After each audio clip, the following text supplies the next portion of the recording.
and welcome to Unclouded Eye. I'm Ashley Brooks. And I'm Ty Mothman Gowan. Oh, wow. Coming at you with a special episode this week. Happy holidays, everyone. It's time for family and gifts and Mothman. In the Silver Bridge disaster. Cryptids.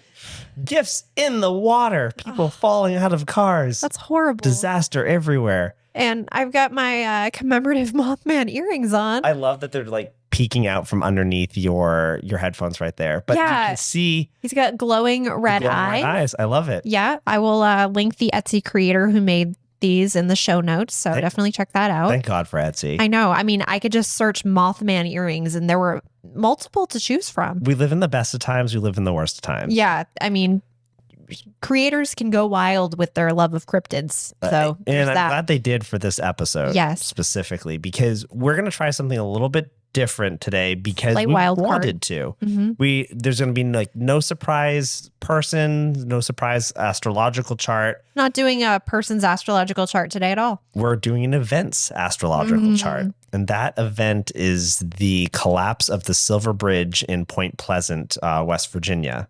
Yep. And the strange events that led up to that in 1967. So I'm really excited to collaborate with you on a piece this week. Me too. I love doing the research for this and just going to see how it fits into the astrology. It will be really interesting. I love that we're doing this. Yeah. This would be so cool. Me too. So we will first we'll still do the astrological forecast for the week and then we'll get into the story. Perfect. Yeah. Before we do the astrological forecast, my first glimpse of the Mothman, cryptids in general, honestly, was when the Mothman Prophecies movie came out. I remember looking at like the movie wall or whatever and seeing, do you remember like the cover of it was kind of like that moth ink blot type of thing? Yes. Which scared me. The Rorschach Mothman. That's right. The image I can see in my mind's eye right now scared me so bad that I didn't get around to watching this until like late high school type of thing. Yes. And then the movie scared me again. And I don't think it's that good of a movie, but it's not. It stuck with me. What were your feelings about it? The thing that stuck with me was something that's in the trailer. And it's a moment when Richard Gere is on the phone with, I think, Indrid Cold / the Mothman, however they chose to do that in the movie. And he's kind of testing out the psychic abilities of this Mothman. And so he asks, well, if you know everything, then what's in my pocket?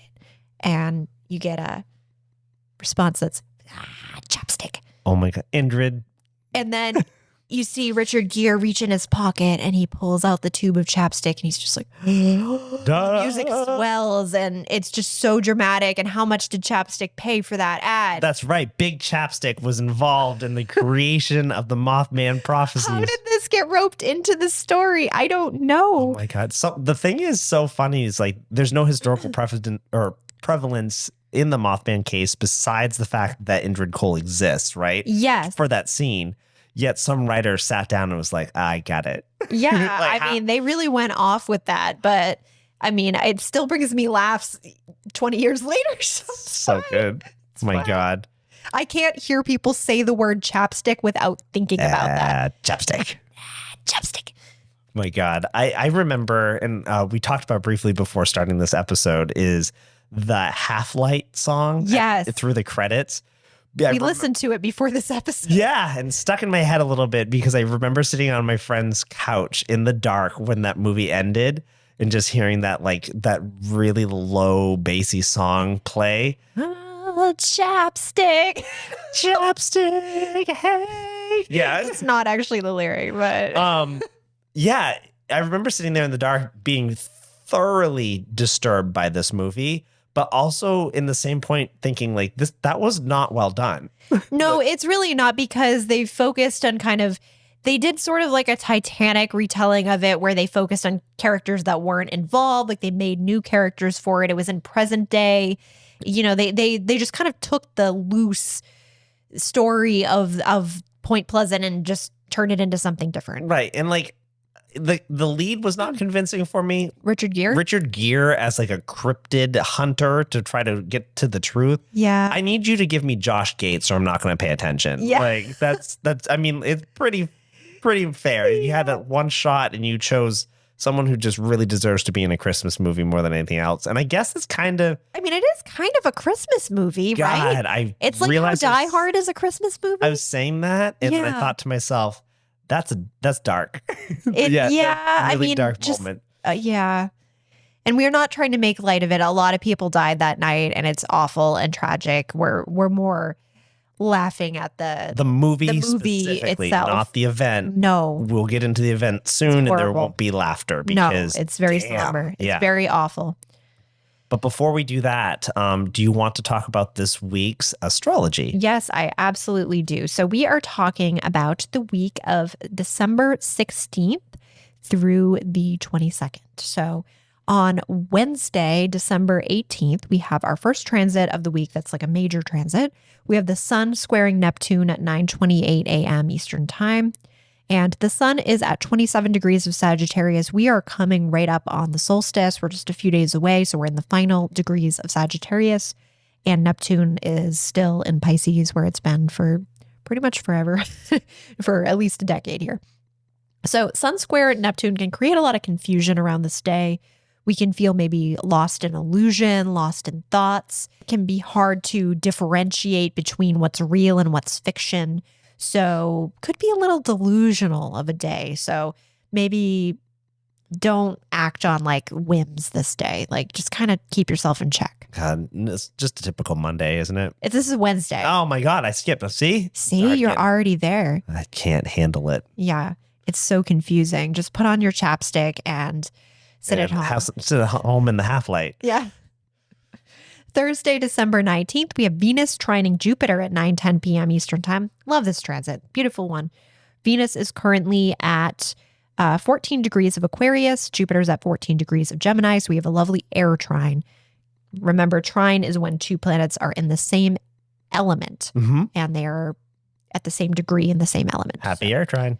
Yeah, nice air trine. So Venus trine Jupiter helps us to meet new people. It helps us to feel more sociable, more ready to go out and do things. We might be feeling more creative. We could feel more like self-confident in how we look as well. Like Venus can rule over beauty as well. So maybe this is a good day to go get like a nice haircut, buy a new outfit for that holiday party you're going to. I love it. Yeah, it's just a nice sociable day, good day to like maybe do some shopping. Treat yourself. Yeah, be creative, all of that. Saturday, December 21st, we have the solstice. So this is the winter solstice in the northern hemisphere. And for all of our Lucky Duck listeners in the southern hemisphere, it's their summer solstice. Enjoy. Have fun. Keep warm for us. As you can see, if anyone's watching this podcast, clearly things have changed because we're now recording in the dark, where this past summer, it would be bright for hours at this point. Yeah, I mean, it's not even late here. It's just dark. Nope. So the sun enters Capricorn at 4:20 a.m. Eastern time on December 21st, and that is the moment of the solstice. So we're going to dive into Capricorn deeply in next week's mini episode. So we're going to do a little hiatus for the holiday seasons, but we're going to have a couple mini episodes for you that still kind of touch on the astrology that's coming up. Perfect. But yeah, the sun entering Capricorn is the entrance into the solstice, and the sun will be in Capricorn until January 19th. So it's going to take us into the new year. And the sun in Capricorn is a great time for setting goals. It's why it kind of makes sense that this is around the New Year's. You're like setting resolutions, you're putting goals into place for the year to come. There's also a grand cross on this day of the solstice. I love grand crosses. And on the solstice? You love grand crosses. Wait, which one was the one that Unsinkable Molly Brown had? Didn't she have a grand cross? She did. It makes you strong. It does make you strong. Yeah. That's a really great outlook, Ty. So a grand cross, for anyone unfamiliar, is when we have two sets of oppositions that are crossing over each other. So they are forming a big X in the sky, and then there's a bunch of squares that kind of form a box around the edge. So it's a lot of kind of what we would consider negative transits, but the benefit of this, as Ty mentioned, is it can make you very resilient and strong. So remember that if you have any setbacks coming up on Saturday, just remember that this is building strength and character. It's going to help you next time there's a challenge, because you're going to be like, oh, that was really hard that day, but I got through, so I know I can do it again. I kind of think of it like in rune casting. There's Thurizaz, which is it's a crappy little rune. A crappy little rune. But the thing that I think about it from is you can continue to get irritated from it. But bad things happen all the time, right? Yeah. And it presents you with an opportunity to learn from the event that happened to you to prevent it from happening the same way again. And Yes. that's kind of how I look at the Grand Cross now after the episode we did with the unsinkable Molly Brown, is that when you're faced with adversity, you can either become overcome by it or you can learn from it. 100%. That's a really good way to put it. So this particular Grand Cross involves the moon and Saturn. There's an opposition between those. And then there's an opposition between Jupiter and Mercury. So this could affect communication. There could be some like heavy feelings coming up, like wanting to put it into words, not sure how, or maybe saying something that you regret, trying to backpedal. So just keep that in mind. We are out of Mercury retrograde, so that does help a little bit in navigating this space. So that's it for the week. It's kind of a little bit of a quieter week astrologically, but the big news is definitely the solstice and the entrance into Capricorn season. And as I mentioned, next week we're going to do our spotlight on Capricorns, and we'll dive more into the meaning of that. Love it. Cool. I like an easy week leading us into some quiet holiday times. Yeah, for sure. It's going to get less calm right now, though. Yes, I'm ready. I'm ready. So I'm going to start this off with some information about the Mothman itself. Okay. And then jump into your historical account of the actual disaster. Sounds good. Cool. I'll touch on it a little bit in here too, just to give some context. But so the Mothman, right? I think we've all heard of it. I think if you're listening to this podcast, you've probably at least heard of the Mothman in passing. But I'm going to break it down a little bit in case, most people don't have very many details. And especially if your only introduction to the Mothman is the Mothman Prophecies movie, which not a great... Took a lot of liberties here. So the Mothman is considered to be a cryptid, kinda, maybe? Yeah, cryptid adjacent. Cryptid adjacent. Could be full cryptid. Yeah. Not sure. But it also mysterious. has some different characteristics to it, Possibly right? some like alien stuff going on. Yes. So all of this. And so some also believe it to be a prophet or a harbinger of disaster. So it may be that it shows up before unfortunate things happen as a warning. Author John Keel, who wrote the Mothman Prophecies and chronicled the incidents leading up to the Silver Bridge disaster, connects the Mothman with an extraterrestrial encounter with an entity that described itself as Indrid Cold. And that is a whole rabbit hole that we could go down on its own. And I'm not going to do it here because other people have done a really great job of that. And because there was a local person that saw this entity supposedly on like a highway. Exactly. Yeah. So that's a good story to dive into on your own time if you want, or read the Mothman Prophecies book. Yes. I have it. It's very interesting. And then start reading other books about Indrid Cold. Yes. Wild stuff. But what I want to kind of communicate is that the Mothman is, for our story, is an entity that showed up in Point Pleasant before the disaster that you're going to talk about and vanished afterwards until recently. Yeah, right. That's comforting. We're going to get into that too. But the description of the Mothman, it's a looming black creature that stands a few feet taller than a human with large black wings and penetrating red eyes that glow, just like your earrings right there. So it's first sighted on November 15th, 1966 in Point Pleasant, West Virginia. There's two young couples are just out, enjoying themselves, and who knows what they were getting into by the old WW2 TNT mills. They're like these giant silos that were out there, and they were, who knows what they were doing. I think that was like a makeout spot. I think probably making out by the TNT. That's what John Keel hypothesized. Goes boom. Yeah. So they're out there when a 7-foot tall muscular man with hypnotic red eyes shows up. That's a mood killer. Yeah, exactly. So they take to the car. And they kind of flee because they're just like, there should not be anyone out here, let alone someone with red eyes. And this man takes to the skies and starts chasing the car from the air, screeching. That's terrifying.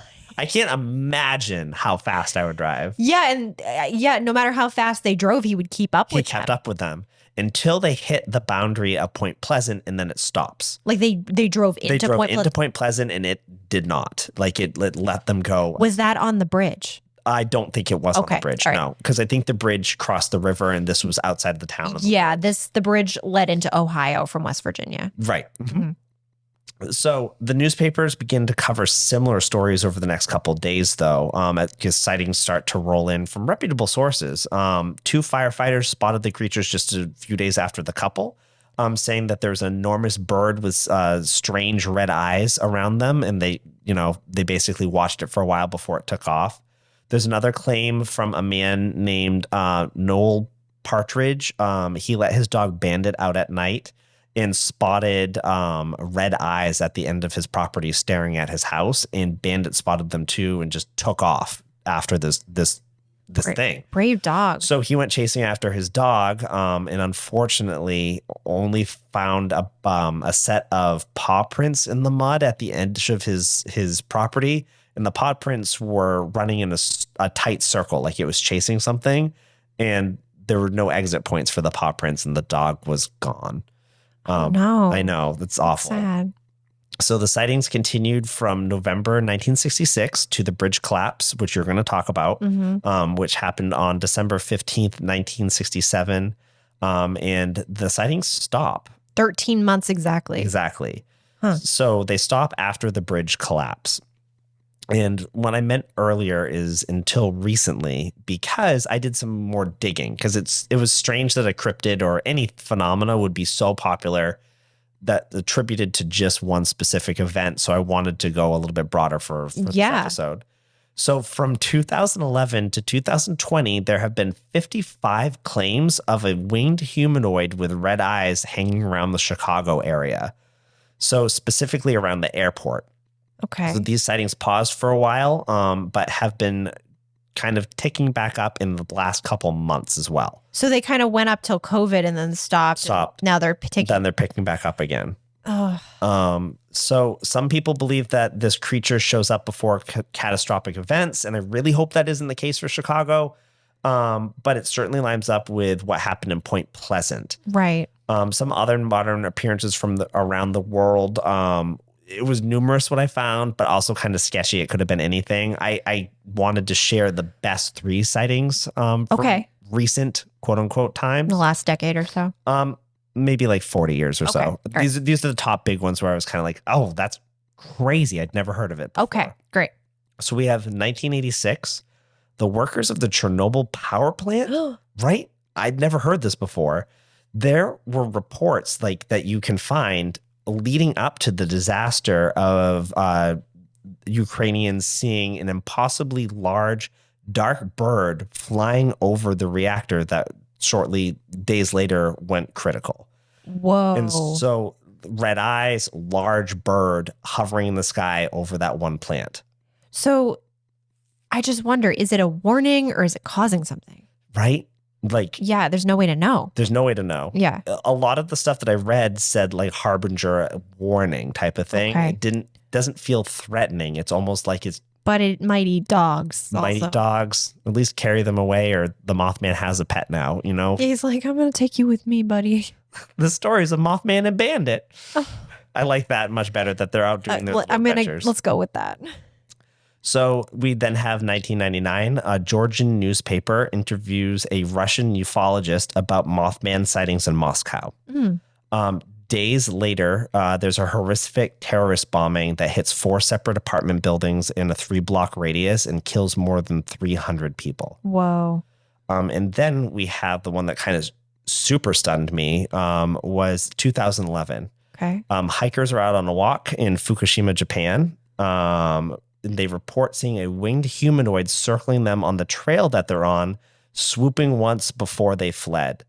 Days later, the 9.0 earthquake strikes Japan, crippling the power plant, which is still leaching radiation into the surrounding areas to this day. Wow. So, like, there's just got 3 chills. big events. I found a bunch more that were a bit weaker. Yep. But those are pretty significant. Yeah. I mean, interesting. If they're viable, something's going on, right? Yeah. Were these reported before the event. Okay, so it wasn't like, after it happens, I saw that a couple days before. Maybe there's a Mothman about, right? No, Yeah. These are reports that came in, and only after did people link the report to the incident. Okay, that's interesting. So I love this legend so much because of how varied it is. The Mothman could be anything, but I love that the legend it kind of extends beyond Point Pleasant itself now. And we can kind of see that even though the Mothman is kind of more common knowledge these days, especially as far as like cryptids go, it's really thanks to John Keel's book and the movie that did popularize it. So we have to start understanding it now instead of just having it be a pop culture reference. Right. So people have their stories. Blurry pictures are out there of sightings. I found one. I don't think I included it because it just looked like when we did the Jersey Devil one where it looks like someone threw a stuffed animal into the air. Like it could be anything. I'm still on the fence of what I think it is. What do you think it is? I don't know. It seems like it's outside of this realm and time. It doesn't feel like it's like a Bigfoot. Like it doesn't feel like it's like a physical being to me. Right. It feels more interdimensional or alien in some way. So I would ask our listeners then, do you think, if you're out there, do you think the Mothman is a cryptid? Do you think it's an alien, or do you think it's something else entirely? Like, please comment and let us know. I'm really interested to see what most people think that is happening out there. Yeah, or if you don't believe in the Mothman at all, tell us why. I would love to know more. But I mean, it's interesting that so many people have seen it. The Mothman, whether or not you believe in the Mothman believes in you. Another t-shirt. There you go. So yeah, with that being said, we should definitely get into the Silver Bridge collapse. Right. I barely tapped on it. So people who maybe aren't familiar probably have no idea what I'm talking about. But there was a disaster that the Mothman showed up around, much like what I was trying to illustrate here with the other sightings. Yeah. So we're going to get kind of deep into this, and this is a big part of Point Pleasant history. So I'll do my best to be very respectful of this story. Okay. So the Silver Bridge was a suspension bridge, and it was constructed in 1928, and it connected Point Pleasant, West Virginia to Gallipolis, Ohio. Gallipolis. I'm not exactly sure how to pronounce that. Is it Gallipoli? Gallipoli. Oh, that sounds right. Okay. Ohio. Well, anyway, it connected West Virginia to Ohio. So it was named for the silver color of the aluminum paint that was used on it. And the bridge opened to traffic on Memorial Day of 1928. So it was an important travel route for decades. People had been using it without problem since 1928. It was considered a notable structure in the area. It was one of the first bridges of its kind in that particular region. Okay. On the evening of December 15th, 1967, so that was exactly 13 months after the Mothman was first sighted in the area, many people were out shopping for holiday gifts, buying Christmas trees, or running errands. So this was 10 days before Christmas. So it's packed. Yeah, and it's rush hour. It's around 5 p.m. when this is going down. So around 5 p.m., there were 37 cars making their way across the Silver Bridge. Suddenly, a sound, which was described by eyewitnesses as like that of a shotgun, echoed through the air. One witness said the bridge fell like a deck of cards. The collapse occurred. Here's Momo. Oh, hi, Momo. Hi, Thanks for making. Momo. You want to hear about the Mothman? Yeah, you want to hear about the Silver Bridge, buddy. For people who aren't watching the video, my cat has joined the discussion. Yeah. He has a lot to share about the history. I'm so happy you're here, buddy. Okay, so the collapse occurred swiftly, and 31 of the 37 cars plunged into the freezing Ohio River below. So almost all, but can you imagine being one of those 6 cars that were like on the edges and just witnessing that? I don't think I'd ever recover. No. I'd be just horrified. So the sound of the bridge's collapse drew a lot of people to the riverbank to witness the tragedy, and some heroic bystanders even rushed forward to help those who had fallen into the water. Eyewitnesses described scenes of terrible devastation. Like there were people pounding on car windows as their vehicles went under. God. A truck driver was standing atop his cab screaming for help as his vehicle was carried downstream. Rescue teams arrived within minutes, so they were there to the scene very quickly. and they were working tirelessly to save those they could. But tragically, 46 people lost their lives 46 that night, and 9 others were seriously injured. And 2 of those 46 were never found. My God. Yeah. Can you imagine how cold that water would have been? Yeah, exactly. It's awful. In the days that followed, the cause of the disaster remained uncertain. So many locals turned to superstition, and they speculated that the event was connected to the Mothman. But there was also the so-called curse of Chief Cornstalk that was talked about a lot. Yes. During the days, like between when like the police and detectives kind of looked into what happened, and while people were talking about this horrible event. So in 1774, Chief Cornstalk and his tribe, they were local indigenous tribe that was in the area, and they were defeated at the Battle of Point Pleasant. And the chief and his son were later captured and murdered at nearby Fort Randolph. According to local legend, Cornstalk's dying words cursed the area, and many believed that the collapse of the Silver Bridge was a manifestation of this curse. So investigations into the collapse also pointed to more practical explanations, however. So one major issue was the bridge's design, for sure. Okay. Each chain link of the bridge was supported by only 2 steel bars. So the bars were very strong, but the failure of one could cause the other to fail just because there were only 2.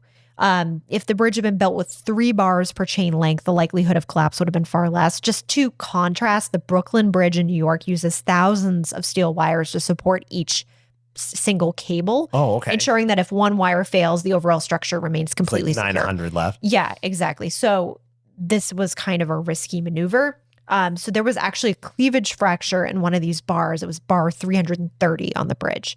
This crack had developed over years, with stress, corrosion, and corrosion fatigue taking their toll on it. So you have to think the bridge was designed with 1920s Model T cars in mind. All right. And while it could definitely hold a great deal of weight, early engineers couldn't really fathom like the reality of like 4,000-pound family vehicles or tractor trailers, you know? They'd never have thought of that. Yeah. And despite the design flaws, the Silver Bridge's engineers were not blamed for the disaster. The design was typical for the era. And actually, the number of cars on the bridge that night was well within its weight limit capacity. Like it was actually under half of what it could potentially hold. So that's suspicious. Yeah. It was just the fact that this happened over time, and it just like the fracture just at that night, it was just like finally all the years of damage just caught up to it. Right. But it is a little suspicious as well. So in response to the tragedy, the Silver Memorial Bridge was completed in 1969, 2 years later. And it's about a mile away from the site of the original bridge. So it's not in the exact same spot. And the collapse of the Silver Bridge led to significant changes in U.S. regulations governing the inspection and maintenance of bridges. Oh, really? Yeah. I'm glad something good came out of it. Yeah. So it makes safety standards much stricter, and there has never been a similar collapse since then because of that. Interesting. Yeah.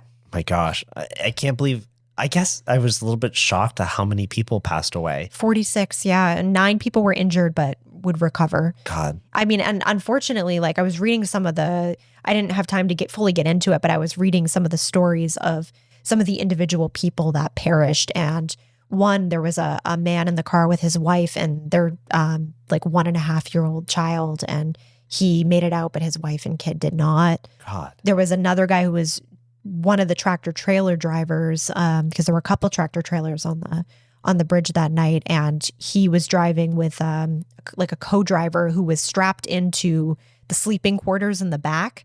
And so the guy who was driving got out of the car, but the other guy was like completely strapped in, so he was stuck. So there's just like a lot of awful stories. And I read an account once that talked about how many presents were in the water because it was so close to Christmas and people were doing their shopping. Christmas trees too. Christmas tree. Okay. Yeah. Yeah. So Christmas that's trees not and just, presents. No, that's not just like some flavor text. That's real. That somehow makes it more morbid. I know. Like it just, the whole thing's eerie. It is. And, I mean, the whole Mothman lore, like Point Pleasant has embraced it. Like they have festivals every year kind of commemorating the Mothman. They have like a Mothman statue in town. Have you seen his butt? No. So he has this. This is a sensitive topic, but I think we need to bring up Mothman's butt. So the artist who put that statue, that made that statue, they gave him a really chiseled backside and just be human Buns nature, of right? steel. Literally buns of steel, because people they've rubbed it so intensely over the years that the varnish of the statue is worn off, and so he has two silver butt cheeks because people have like rubbed the cracks so much. I'm sorry, I don't know why I know that, but That's I do. hilarious. Wow. So yeah, a lot of people have visited this. Yeah. I mean, it's become a source of revenue for the town, so they've kind of embraced it. But I do want to mention that in my research, I found a great deal of people from the area, especially those who were around back then, who don't like that. Yeah, that makes sense. They consider it very disrespectful, and maybe they've, realized that the income is good for the town, but they still don't really love like the superstitious aspect of it. Right. And the revelry around a disaster Mm-hmm. is kind of weird. Yeah. And just the fact that there's more people coming to like look at the Mothman statue than to like look at the memorial for the people. That's a good point. Mm-hmm. Yep. So that's something to keep in mind as well. As interesting as the Mothman is, and we could definitely like dive into it. It's just good to commemorate these people that lost their lives as well. Absolutely. Well done, Ash. Good Well historical deep dive. To you as well. This was fun. I enjoyed the co-telling of the story, but we still have to look at the astrology for the night. Oh, that's right. We still got one more section. What was playing in celestially to the collapse, maybe even the break of that one bar that you were Bar talking 330, yeah. So I pulled up the astrology chart for 4:58 p.m. Eastern time in Point Pleasant, Virginia. That's when the bar broke. Yeah, it was at 4:58 p.m. So this was like rush hour traffic. There were a lot of people out and about. So we're looking at the astrology chart for this night. So the sun was in Sagittarius, the moon was in Gemini, and Gemini was rising on the ascendant as well. So there's a couple things that could suggest a possible accident. Uranus was at the 29th degree, and Uranus is the ruler of Aquarius. It's sextile Neptune. So a 29th degree Uranus could bring about sudden incidents, sudden change. And with Uranus being the ruler of Aquarius, sextiling over to Neptune, there's some kind of like, sort of like otherworldly or maybe like predicted element to it as well. So that might be me reading into this, knowing that the Mothman was there, yeah. But it's something to note at anyway. The 29th degree of Uranus we can take as definitely an unexpected event. There's something you couldn't necessarily plan for. But the midheaven was also at the 29th degree of Aquarius, which is kind of doubling down on what I just said about Aquarius and Neptune. So to reiterate, this could mean that there's some kind of otherworldly destiny. Remember, midheaven equals the legacy, legend that's left behind. Oh my gosh, yeah. You're right. So the 29th degree means that there was like an intense legacy with Aquarius, meaning otherworldly.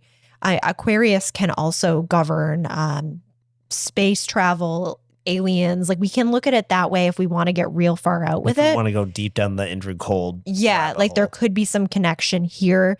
And Venus was also squaring Mars in Aquarius. There was a lot of Aquarius going on at this time, but Venus squaring Mars could indicate some level of tension. It could, there could have been some potential arguments happening, just some level of violence, because if you think about it, Venus is soft and gentle. Mars is more dynamic and aggressive, and in square, it can equal some kind of like violent thing.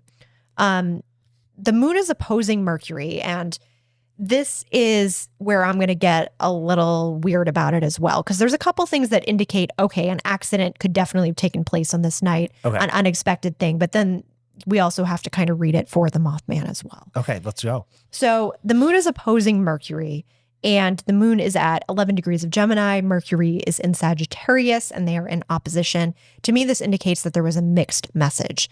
There was a message that was missed. Like what we discussed at the beginning. I think that there's a couple things here to indicate that maybe if this was a harbinger of doom that was coming to bring a message, the message was not received well. It was like misinterpreted or misunderstood. He's got to be more specific then. Yeah, he can't just show up and flap his wings and screech at teenagers. Yeah, like he might need to like he should have just probably been flying over that bridge and like showing people the bar, that was about to snap. Like, let's get specific, Mothman. I need you to point at it. I don't need you to talk to Richard Gere about Chapstick. No, We don't need to know that. We don't need to be taking dogs. We just need to show what's going to happen. What's going to happen. So yeah, mixed message. And we could also bring that down to earth as well.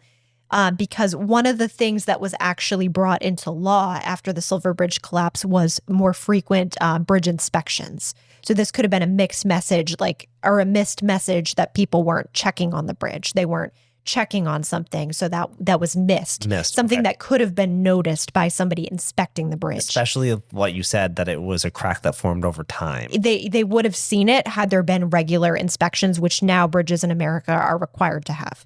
So that's a great point. Yeah. So that's most of what I saw. The 29-degree Uranus and the 29-degree midheaven really jumped out at me, just because we often see big events happening on like a more global level or a more like regional level when one of those is at the 29th degree. What was Saturn up to? Saturn is at 5 degrees of Aries, and it's not making any aspect. It's just sitting there, but it's in the 11th house during this hour of community, which would have put a strain on community, or there would have been like a shared sadness or sorrow. That's what I had the weirdest impulse to ask you. No, that's a great question. Yeah. And if we look at the houses more, I mean, we have Mars in the 9th house, which could suggest like a visitor, unexpected presence, which maybe is Mothman, or maybe there were more people visiting the town, more people on the bridge. I don't know what that exactly means. But then we have, Uranus, 29th degree of Uranus in the house of home and family. So that could mean a lot of chaos and turbulence within like families around that time.